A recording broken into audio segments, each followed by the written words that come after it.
Capítulo 1, irmãos, versículo 18. Assentados assim como os irmãos estão. Certamente a palavra da cruz é loucura para os que se perdem, mas para nós que somos salvos é poder de Deus, pois está escrito: destruirei a sabedoria dos sábios e aniquilarei a inteligência dos inteligentes. Onde está o sábio? Onde está o escriba? Onde está o questionador deste mundo? Não é fato que Deus tornou louca a sabedoria deste mundo, visto que na sabedoria de Deus o mundo não o conheceu por sua própria sabedoria. Deus achou por bem salvar os que creem por meio da loucura da pregação. Porque os judeus pedem sinais e os gregos buscam sabedoria, mas nós pregamos o Cristo crucificado, escândalo para os judeus e loucura para os gentios. Mas para que os que foram chamados, tanto judeus como gregos, Cristo é o poder de Deus e a sabedoria de Deus, porque a loucura de Deus é mais sábia do que a sabedoria humana e a fraqueza de Deus é mais forte do que a força humana. Amém, queridos? Pai, essa é a Tua palavra que está aberta diante dos nossos olhos, e a nossa oração é para que o Senhor nos dê a graça a fim de que possamos entendê-la e colocá-la em prática na nossa vida, em nome de Jesus. Amém. Meus amados irmãos, estamos comemorando os nossos 33 anos de existência, e às vezes o pensamento nosso é: nascemos há 33 anos atrás. E se eu dizer uma coisa para você, meus irmãos, a nossa comemoração é maior, nosso tempo é maior. Por quê? Porque nós estamos sobre ombros de gigantes.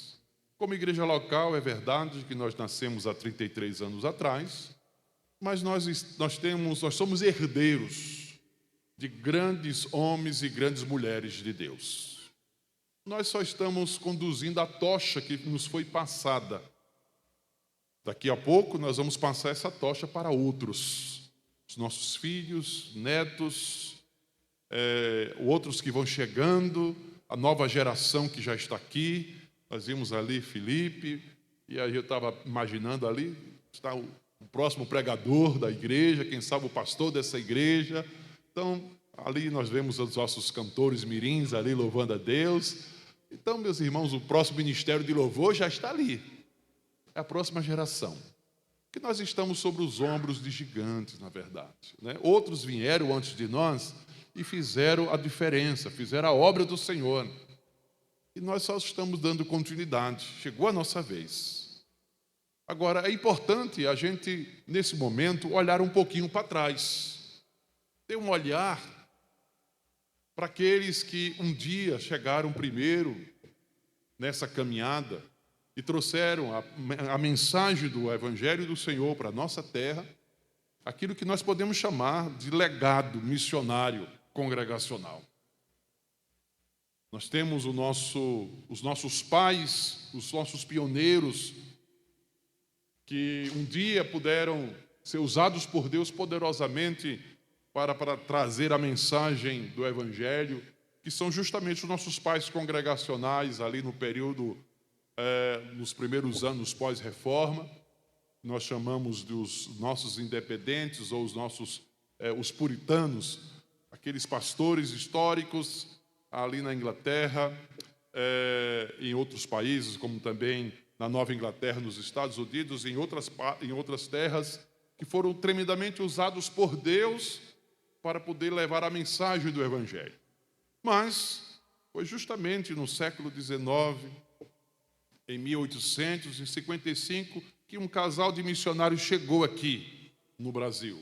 Dr. Callen, um médico escocês, com a sua esposa, a segunda esposa, a primeira havia falecido, e a segunda esposa, Sarah Callen, uma mulher puritana, filha de puritanos, serva de Deus, musicista, uma missionária, coração abrasado, cheio da presença de Deus. Esse casal de missionários chegou aqui nas terras brasileiras, no século XIX. Imagine o que é desembarcar no Brasil do século XIX, aonde não havia luz elétrica, aonde não havia grandes cidades, grandes instalações, cômodas, e esse casal, com o coração apaixonado por Deus, realizou aquilo que nós conhecemos, a primeira escola bíblica dominical, a historinha que foi contada por Sarah Kali, com a história do profeta Jonas, um grupo de crianças. E assim se iniciou o trabalho em língua portuguesa, um trabalho que, de fato, perdurou. Desse trabalho nasceu a igreja conhecida, a Igreja Fluminense, e nasceu também, fruto do trabalho do Tocala, a Igreja Pernambucana, e se expandiu o trabalho congregacional por essas terras. E aí nós somos frutos desse trabalho. Nós, como igreja local, também herdamos um legado missionário dos nossos pais, o Dr. Kali e Sarah Kali. Nós herdamos deles esse legado missionário, porque somos congregacionais. Nós temos essa herança. Agora, qual é a herança? Qual é o legado deixado pelos nossos pais congregacionais? Para que nós possamos, então, entender, compreender qual é também o legado que vamos deixar para as próximas gerações. Meus amados irmãos, a mensagem pregada pelos nossos pioneiros missionários foi justamente: nós pregamos a Cristo e esse crucificado. Uma mensagem cristocêntrica, uma mensagem puramente bíblica, onde Cristo, onde Jesus na cruz sempre foi o centro desta sua mensagem. E aqui podemos perceber, à luz desse texto de 1 Coríntios, da carta de Paulo, no capítulo 1, eu gostaria de destacar de maneira bem singela, rápida, simples, objetiva, justamente aquilo que nós herdamos dos nossos missionários, assim como nós enxergamos também nesse texto. O que nós recebemos de legado da parte deles. Em primeiro lugar, irmãos, nós recebemos a visão de um mundo perdido. Eles enxergavam muito bem, tinham uma cosmovisão bíblica a respeito do mundo à sua volta. Ou seja, em primeiro lugar, aqui como Paulo nos apresenta, a pregação de Paulo aqui em Corinto revela justamente isso, a condição espiritual da humanidade. Um mundo que estava perdido. Paulo se encontrava aqui escrevendo para uma cidade cosmopolita, uma cidade ali do antigo Império Romano, que era a cidade de Corinto. A cidade de Corinto era conhecida justamente pela sua imoralidade. Um termo que foi criado na época, corintiar. O que era corintiar? Era justamente fazer perversidade, praticar imoralidade. Porque os moradores de Corinto, da cidade de Corinto, que era uma cidade portuária, que recebia gente de todas as partes, praticava todo tipo de imoralidade. Tinha todo tipo de comportamento completamente distorcido, completamente contrário à vontade de Deus. Mas também a igreja de Corinto, a cidade de Corinto, era conhecida pela sua religiosidade. Havia templos pagãos espalhados em toda a cidade de Corinto. E Paulo aqui, escrevendo a essa igreja, demonstra justamente essa sua visão acerca da vida, do pecado existente na humanidade. Por quê? Porque ele está mostrando aqui que justamente a filosofia daquela época não era suficiente para transformar o coração das pessoas que moravam na cidade de Corinto. Portanto, ele está apresentando o Evangelho porque sabe que ali havia um povo que estava perdido. Os nossos missionários como Kali, eles reconheceram isso. A condição perdida justamente aqui do Brasil, do Novo Mundo, como era conhecido, e dedicaram a sua vida a trazer o Evangelho, não somente aqui ao Brasil. Kali foi missionário também ali na Ilha da Madeira, que pertence a Portugal, e outros missionários também, congregacionais, eles entenderam a necessidade de levar Cristo como Salvador por causa da condição de perdido daquelas pessoas. Nós, como igreja, irmãos, devemos também reconhecer que nós tivemos mudanças, evoluções tecnológicas e tudo mais durante todos esses séculos. Só tem um detalhe, meus amados irmãos, é que o mundo continua perdido tanto quanto no tempo de Cale, como também no tempo de Paulo. A situação espiritual é a mesma. Nada mudou. Os homens e as mulheres continuam perdidos, necessitando ouvir o Evangelho. A segunda coisa que ele nos apresenta aqui também, e nos deixa como legado, é a visão de um mundo egocêntrico. Paulo menciona aqui que os judeus estavam pedindo sinais, que os buscavam sabedoria. Ambos os grupos aqui representavam justamente uma humanidade focada em si mesma, buscando solucionar os seus problemas, não a partir do Evangelho. O egocentrismo humano se manifesta na busca de poder, de reconhecimento, de sucesso pessoal, e a cruz de Cristo confronta justamente essa mentalidade. Os gregos buscavam sabedoria. Os judeus buscavam justamente o quê? Buscavam poder. Queriam um Cristo poderoso. E os gregos queriam um Cristo sábio. Sempre voltado para o coração egocêntrico do homem. Tentando, com isso, trazer solução para os seus problemas através de si mesmo. Mas a mensagem do Evangelho é justamente Cristo. Cristo é a solução para a humanidade. O mundo de hoje continua egocêntrico, centrado no eu. A mensagem da cruz chama cada um de nós, irmãos, para negar a si mesmo e seguir a Cristo. Esse é o legado dos nossos missionários. Esse é o legado que também devemos deixar para as próximas gerações.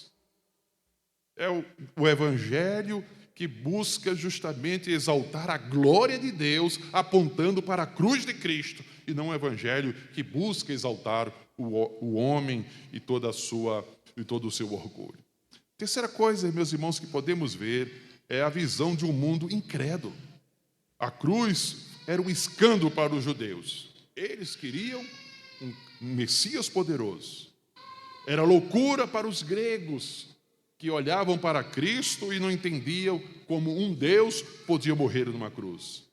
Isso reflete a incredulidade humana, que rejeita o Evangelho por não entender o profundo mistério do amor de Deus. Como é que um Deus ama um pecador e dar o seu próprio filho para morrer por esse pecador? Esse é um mistério. Essa é a sabedoria divina. E é loucura para o mundo. O mundo incrédulo busca soluções racionais e lógicas para os seus dilemas. Mas a verdadeira sabedoria está na fé em Cristo. Uma fé singela, simples. O olhar para a cruz e enxergar ali o único meio da sua salvação. Vivemos em um mundo cada vez mais cético, onde o Evangelho é visto como algo irrelevante, irracional. Na Europa já temos uma sociedade pós-cristã. Estamos caminhando para isso a passos largos. No entanto, assim como os missionários congregacionais, eles enfrentaram a incredulidade da sua época. Nós devemos também continuar pregando o mesmo Evangelho, sabendo que ele é o poder de Deus para a salvação de todo aquele que crê. Recebemos isso dos nossos missionários e é isso que vamos deixar para a próxima geração. A segunda visão que nós recebemos como legado dos nossos pais congregacionais é a visão de uma mensagem poderosa. Se eles conseguiam enxergar o mundo perdido, o mundo incrédulo, o mundo completamente egoísta, mas também eles conseguiam enxergar uma mensagem poderosa, tão poderosa que podia alcançar esse mundo incrédulo, que podia transformar esse coração egoísta, que podia transformar esse coração completamente voltado para si mesmo. E aqui nós temos, irmãos, então, algumas coisas a considerar à luz do texto. Em primeiro lugar, irmãos, aqui nós temos uma mensagem simples, porém profunda, apresentada por Paulo. O Evangelho de Cristo ele é simples. A mensagem é simples, não tem muita filosofia nessa mensagem. Jesus morreu pelos nossos pecados, foi sepultado e ressuscitou ao terceiro dia e está no céu. Essa é a mensagem do Evangelho. No entanto, esta mensagem simples carrega uma profundidade infinita. A cruz não é apenas um evento histórico, é a revelação do plano eterno de Deus de salvação para toda a humanidade. Entenda que esse é um plano divino. A simplicidade da cruz pode ser simples e loucura justamente para os homens. Porém, é nessa simplicidade da cruz, nessa simplicidade da morte de Cristo, que está o plano que o Pai planejou, arquitetou antes da fundação do mundo para salvar a cada um dos pecadores.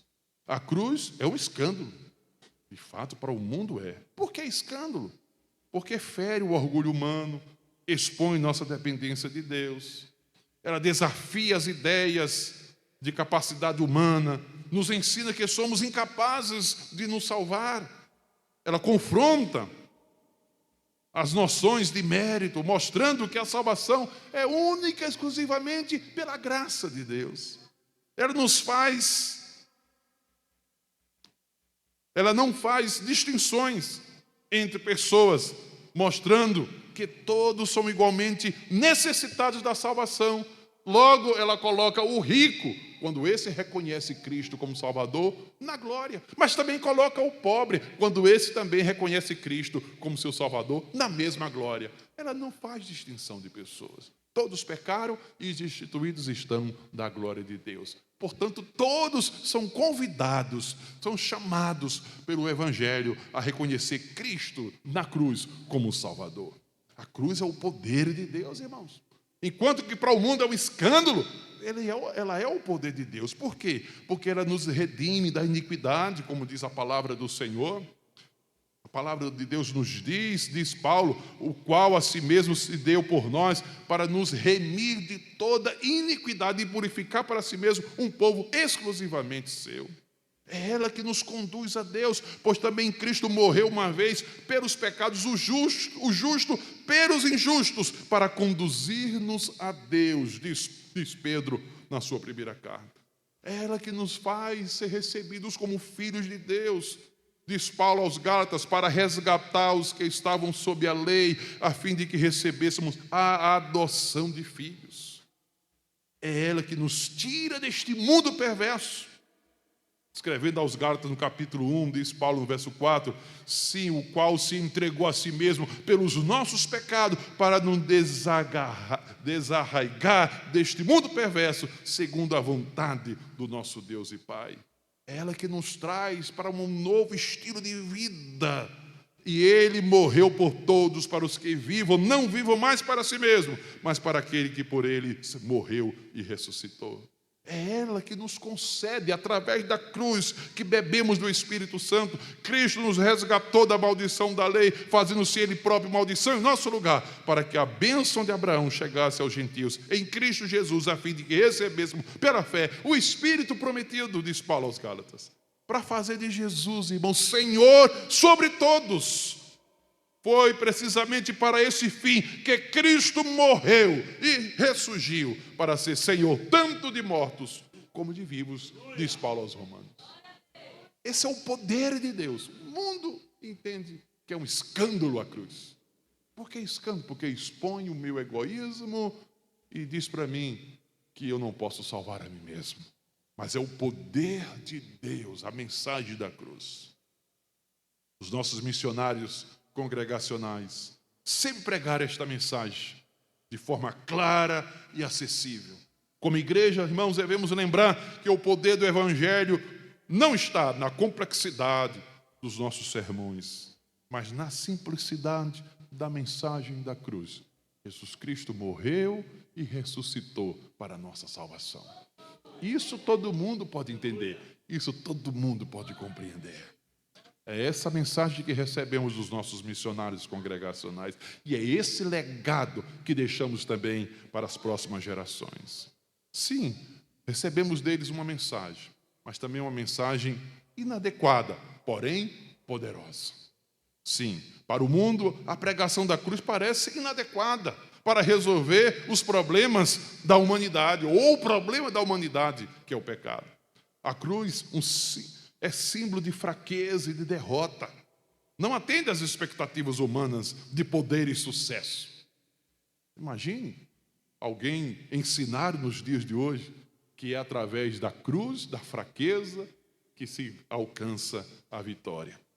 É loucura, é loucura. Contudo, é justamente na cruz que o poder de Deus é revelado. A cruz de Cristo é loucura, e de fato para o mundo o é. Sim, loucura, porque contraria a sabedoria humana, nos chamando a confiar em algo que nós não entendemos completamente. Como é que Deus pode salvar o pecador através da sua maior fraqueza, que foi a cruz? Exige uma redenção total, nos convida a deixar nosso ego e nossas ideias de autossuficiência. Há uma renúncia. Ela é a expressão da sabedoria de Deus, mostrando que Ele salva de maneira que transcende a nossa lógica. Como posso ser salvo por alguém que morreu em uma cruz? Como? Não tem lógica. Porém, ela é a sabedoria de Deus. Diz Paulo aos Romanos no capítulo 5, versos de 6 a 11. Sim, Ele morreu. Por quem morreu? Diz Paulo no verso 6, morreu pelos ímpios, morreu pelos pecadores, no verso 8, morreu pelos seus inimigos. Se quando fez isso, ele diz, num tempo determinado por Deus, até quando nós ainda éramos fracos, éramos pecadores, diz Paulo. E qual o efeito disso? Verso 8, Paulo diz, para provar o seu amor por nós. A cruz é a maior demonstração do amor de Deus para a humanidade. A maior demonstração que Deus ama você está na cruz. Essa é a loucura. Deu o seu próprio filho por você. Sim.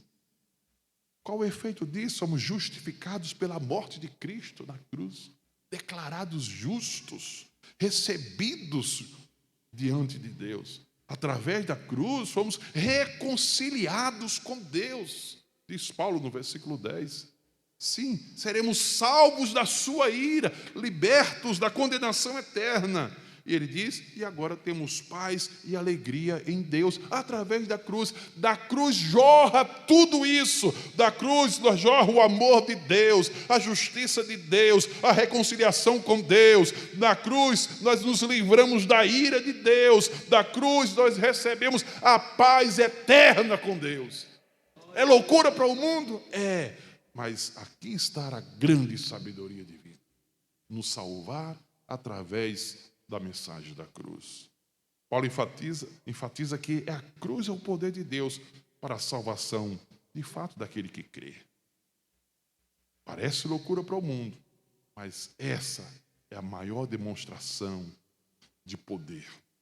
É através da cruz que Deus vence o pecado e vence a morte. Como diz um certo teólogo congregacional do passado, é a morte da morte, na morte de Cristo. Na cruz, Deus mata a morte através da morte do seu Filho. Isso é um legado congregacional. Isso recebemos dos nossos pais. Sim, nos ensina a confiar no poder da cruz, mesmo quando ela parece loucura para o mundo. O mundo não quer saber, não importa.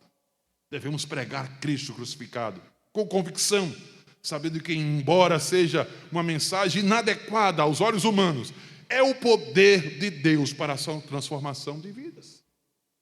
É o instrumento que Deus usa para alcançar e reconciliar o mais vil pecador para com Ele.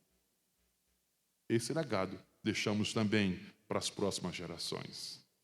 E por fim, irmãos, nós temos aqui a visão de um compromisso missionário, que recebemos dos nossos pais, a visão de um mundo carente, perdido, necessitado do Evangelho. Recebemos a visão de uma mensagem poderosa, a mensagem da cruz de Cristo. Isso foi pregado pelos nossos pais congregacionais.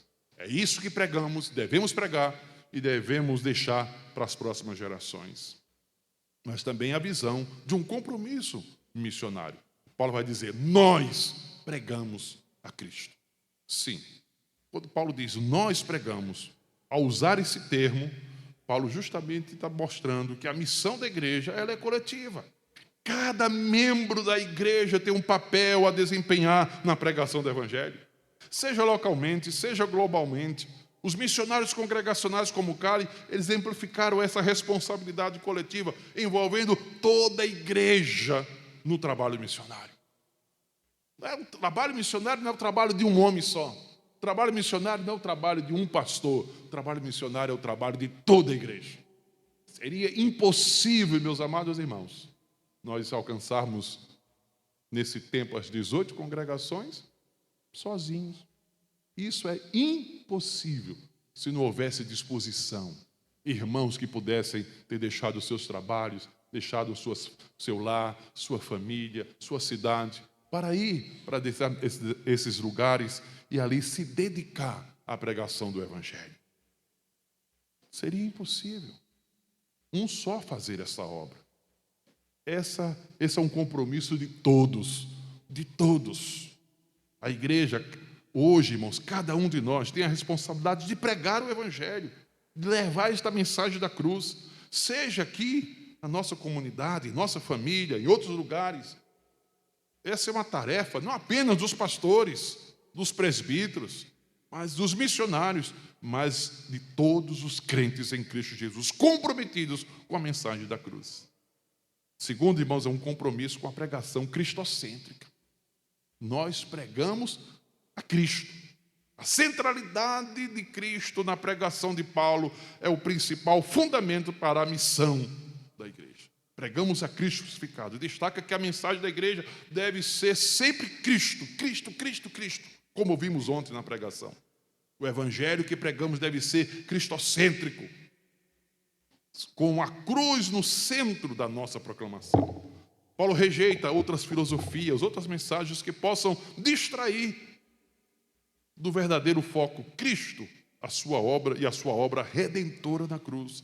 A missão da igreja é proclamar essas verdades inalteradas, sem compromissos ou adaptações ao gosto do mundo. Não estamos aqui para pregar um evangelho da conveniência, mas o evangelho genuíno, verdadeiro. Foi isso que recebemos dos nossos pais congregacionais. E é isso que devemos pregar hoje. E é isso que devemos deixar para as nossas próximas gerações. Uma mensagem cristocêntrica. E, por fim, um compromisso com todos os povos. Ele disse, tanto para judeus como também para gregos. Paulo menciona aqui que a sua pregação era tanto para os judeus como também para os gregos, os gentios da época, representando todos os povos e culturas.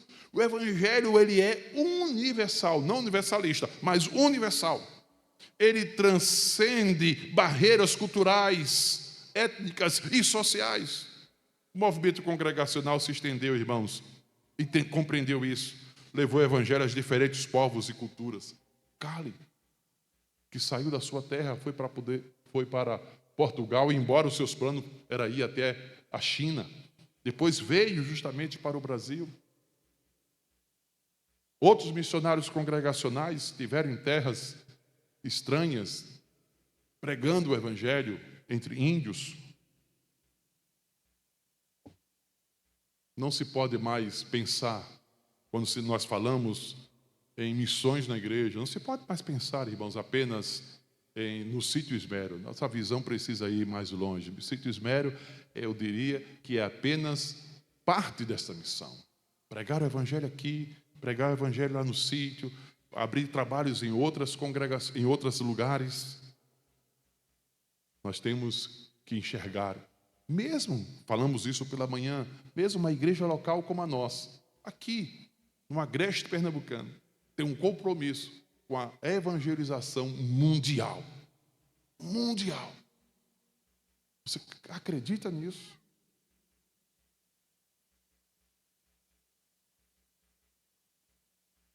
No próximo ano, estaremos pela vontade de Deus, se for do plano do Senhor, do propósito dEle, da vontade dEle, estaremos dando início ali ao trabalho no Peru.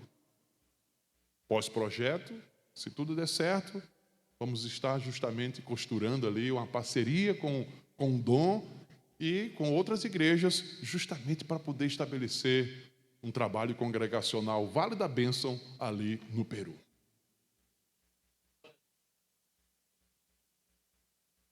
Nós temos um trabalho congregacional da nossa denominação ali na Espanha, em Valência. Inclusive, no próximo ano haverá projeto também lá. No México, todas as sextas-feiras, algumas sextas-feiras em alguns meses do ano, nós estamos conectados com alguns irmãos lá do México, ministrando para aqueles irmãos. Recentemente estive ministrando um grupo de pastores, de líderes, sobre a visão de missões na Bíblia, e agora vamos estar falando sobre revitalização de igreja. Já participamos de outro seminário com eles sobre trabalho missionário, inclusive teve até uma formatura lá na cidade do México.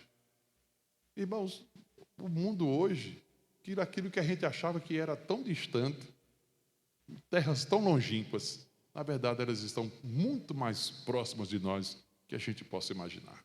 Sicali saiu da sua terra, da sua Escócia, para vir para o Brasil, no século XIX, com tantas lutas e dificuldades, enfrentando tantas barreiras do seu tempo.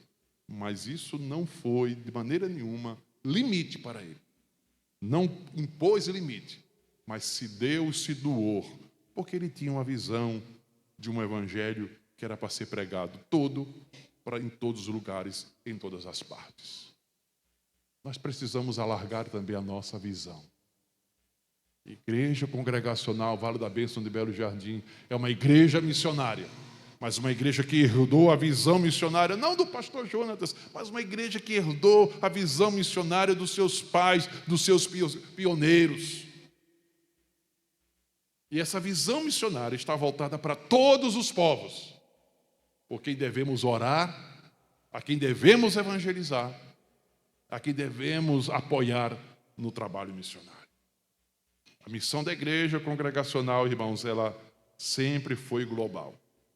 Assim como os pioneiros que levaram o evangelho a diferentes continentes, nós também devemos ter esse mesmo compromisso.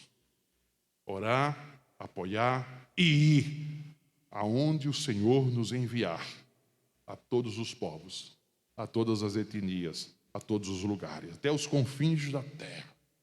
Esse é um legado que nós recebemos dos nossos pais. E esse mesmo legado nós vamos deixar para as próximas gerações. O legado missionário congregacional nos ensina que a missão da igreja é pregar Cristo. Existimos para isso. Falamos isso pela manhã aqui na Escola Bíblica Dominical. Cristo crucificado em um mundo perdido, egoísta, incrédulo.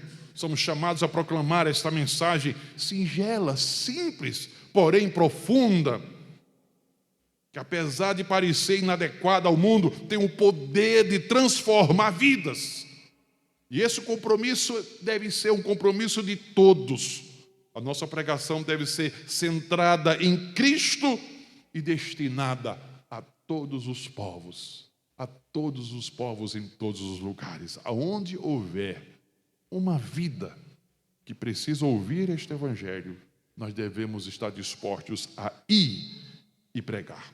E continuemos, irmãos, a ser fiéis a este legado que recebemos, pregar a Cristo e esse crucificado.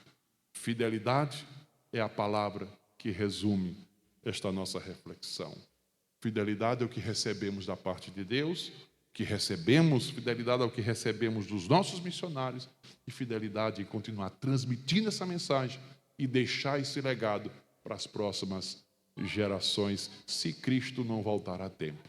Amém, igreja? Amém. Fica de pé, meus amados irmãos, nós vamos orar, vamos encerrar esse momento, nosso culto.